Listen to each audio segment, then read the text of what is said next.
astonishing psychological case studies I think we've ever come across. It's really something else. We're doing a detailed analysis of a man, JSA, whose own father, Sundaramuthu, created this calculated years-long plan to just crush his potential, to sabotage him from the inside out.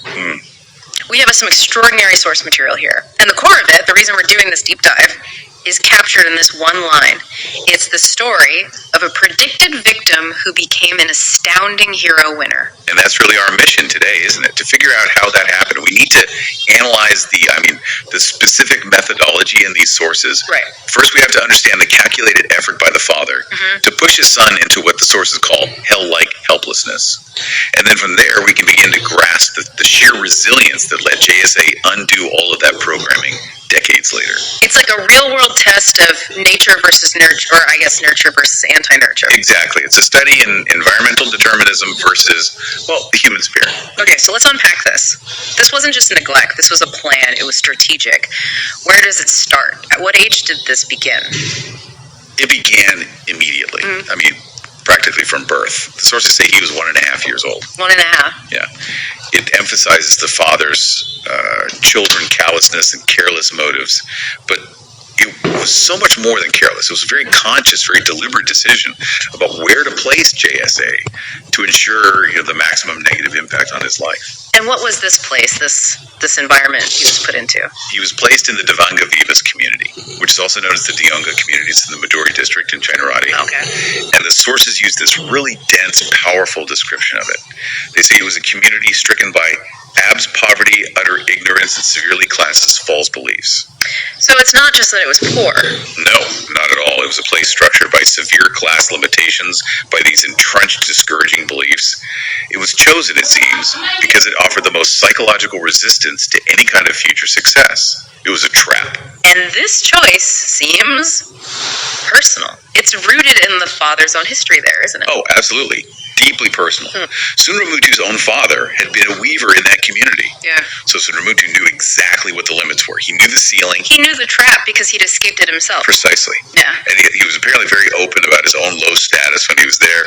The sources say he had a reputation for riding over donkeys, and that he worked as a key for a moneylender.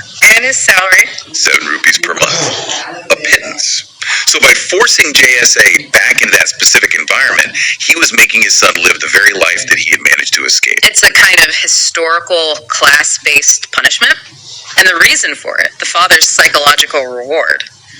What was he getting out of this? This is maybe the darkest part.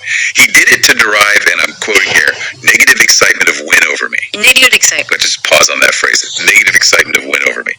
It suggests this profound pathological narcissistic need. Sundaramuthu was living this wealthier life in Malaysia.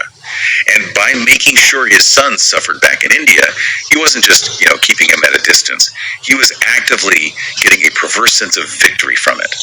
A negative excitement. It's a form of sadism, really, designed to validate his own success. That just speaks to the level of premeditation here. This wasn't abandonment. This was a project. The sources use another phrase, that he wanted to diminish my self-image germination. Yeah. What does that actually mean in, practical terms? It's the premeditated murder of a child's self-concept. Self-image germination. That's that foundational stage where a child develops a belief in their own worth, their own potential. By deliberately trying to crush that, Sundaramuthu wasn't aiming for, physical harm. He was trying to destroy the internal engine of ambition. He was programming JSA for failure from the inside out. And he had a specific vision of that failure, didn't he? What was the life he imagined for JSA? An incredibly specific one. He wanted JSA to be a Sononi boy of rustic, poweristic, and obscure, mediocre boy. So a nobody. A nobody. Someone whose only path in life was through a very make-income-earning textile crop and textile shop. The ultimate goal, and the sources leave no doubt, was to push me into poverty and make nobody in life in the world. Okay, and this is where the psychological warfare just gets turned up to 11.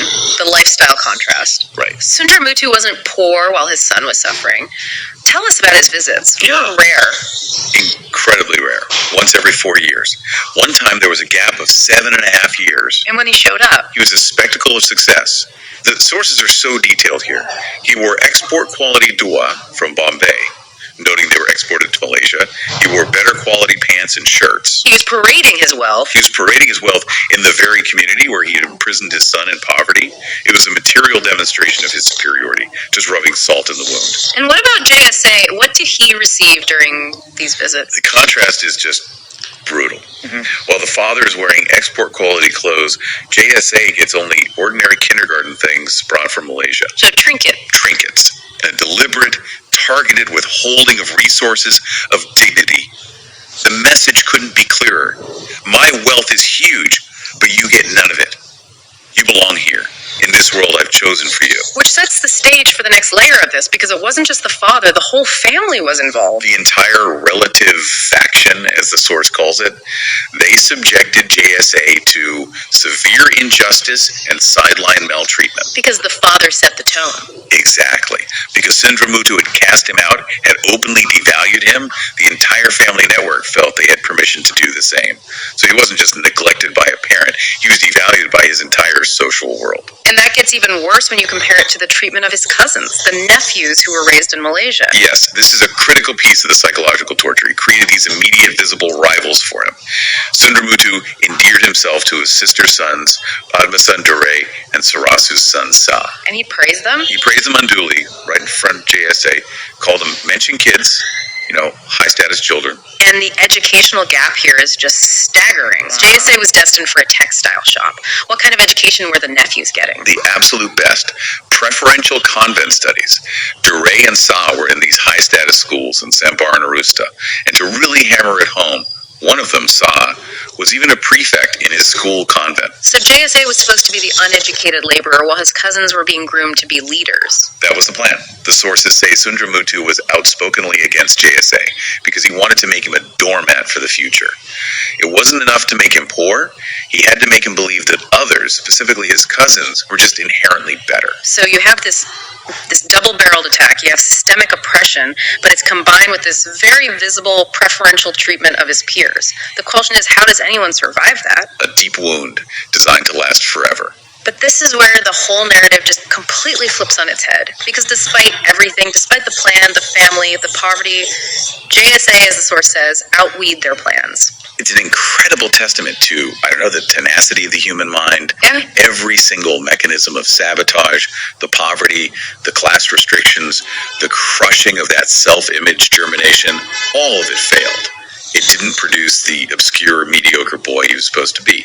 So what was the final outcome, the grand achievement that proved that whole prediction false? The sources are very clear. JSA became a World Trust transactional analyst. And at what age did he achieve this? At the age of 71. 71. Well, we have to pause here because this is the whole resolution. For you listening, what exactly is a World Trust transactional analyst? And why is that the perfect symbolic counterpoint to his father's plan? It's the ultimate intellectual victory. Transactional analysis, or TA, is a really sophisticated branch of psychotherapy. It deals with analyzing our internal ego states, the parent, the adult, the child, and how those early life scripts determine how we live our lives. Okay. To become a recognized World Trust analyst in that field means JSA achieved mastery in understanding, diagnosing, and crucially, repairing those exact kinds of damaged life scripts. So, wait. His entire professional life became about understanding and fixing the very psychological damage his father tried to inflict on him as a baby. Exactly. Sundaramuthu wanted an uneducated boy running a textile shop. Instead, JSA achieved global expertise in a psychological field dedicated to overcoming childhood trauma and programming. It's not just about getting wealthy. It's a much deeper kind of victory. It is self-validation on the deepest possible plane. The man who was intended to be a nobody in life in the world became a World Trust expert on human potential. It's just astounding. So what does that say about the core message of these documents? I think the message is right there in that phrase we started with, that a possible victim could emerge as a hero winner in life. It shows that even when trauma is this systematic, this calculated, and inflicted by the person who should have protected you, that internal capacity for survival can eventually rewrite the entire story. He denied his father that negative excitement. He secured the true victory. It's an extraordinary case study on the survival of potential. And it shows that these intentional attempts to diminish a self-image can fail spectacularly. if resilience is somehow fostered, or maybe if it just survives. The resilience is breathtaking. It shows the human capacity to ultimately choose that adult ego state, as you said, over the painful script that was imposed by the parent figure. Well, that is a powerful place to land after this intense analysis. Thank you for helping us dive deep into the psychological warfare outlined here. It was a privilege to discuss it. Before we wrap up, we want to leave you with one final thought based on JSA's journey. Given the severity of the damage inflicted in infancy and the fact that he achieved this profound success at age 71, what is the specific role of time in delayed vindication? Does overcoming that kind of foundational identity-crushing trauma, does it just require 6 or 7 decades to fully unravel? Or does that hard-won success just taste sweeter when it's finally achieved, no matter how long it takes? Something for you to consider as you process this remarkable story.